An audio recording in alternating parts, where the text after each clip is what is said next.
what we do.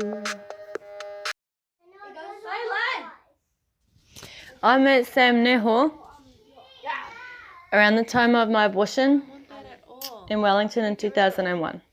He was sitting on a bench in a blanket and I gave him a kiss. The next time I saw him, he had on overalls and a red headband. He was playing his guitar. I sat next to him and I banged a bottle with a stick and sang some songs. When I left, he chased me down the street and he cornered me in a car park and put me in his blanket. So we went to sit with the brother Tarzan at the park. We went to my accommodation and I packed my gears and walked away from my rental, my employment and my study to live on the street. My mum came to see me. Then we went to Taupo and I met my mum at the Taupo police station, and I was put in a car and taken to the Rotorua hospital, and I stayed with Sam Neho for 5 days. When we got out, we caught a ride with a trucker to Auckland and we pitched a tent on Otia Square and got trespassed by John Banks. We got a car and we went to Northland and our car broke down and Sam stole a car from a workshop that was a used import, and we drove to Cape Reinga. On the way back past Auckland, we got arrested and Sam went to the Auckland court. So when he got out, we went to Wellington and we hopped on the ferry to the South Island. When we were on the west coast, staying with a friend of his that was a lady, we went to the races and Sam got arrested, and me and Sam Neho were standing on top of a ute. And when the police came, the officer stuck out his arm when we drove past, and Sam bumped his arm with the ute. We went back to his mate's place and we climbed over a fence and hid under a bush. And the police pulled us out, and then they beat him in the cell overnight and didn't give him a doctor. We went to Timaru and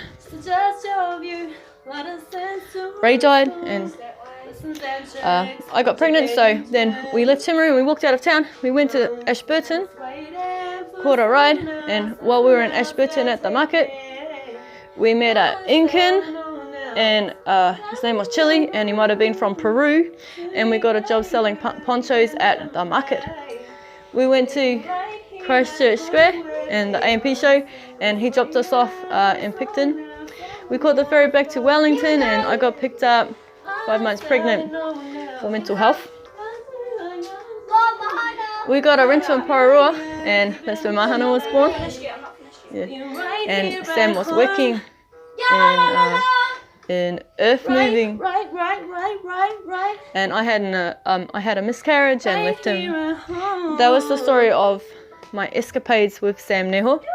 So the best bit is to lose a friend without fully realizing our intentions together is a lesson in the brevity and importance of life.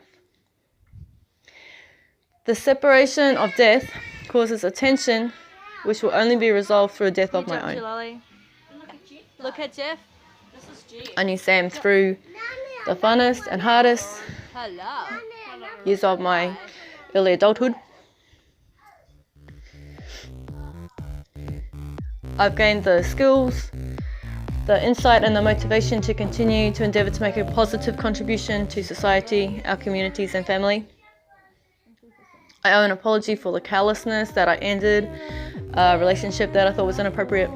I never regret, never forget, and forever value the life we made together and our daughter Mahana. I'm grateful to the whānau networks in Timaru that make this outcome positive. I want to pay tribute to the warmth and greatness of Sam Neho. My commiserations, condolences and considerations are with his family and friends. Uncle Sean. And I'm unqualified dumb cunt in New Zealand. In Aotearoa we'll be able to show you different. Till then, you only can talk about it. Gotta let time take its time. You know you were here a year ago. A year and a couple of months ago, yeah. Look at that blanket. We're there when they open it, when it closes. That blanket, bro, it looks more like a tarpaulin now. Huh? Oh, yeah, where was I, Victor?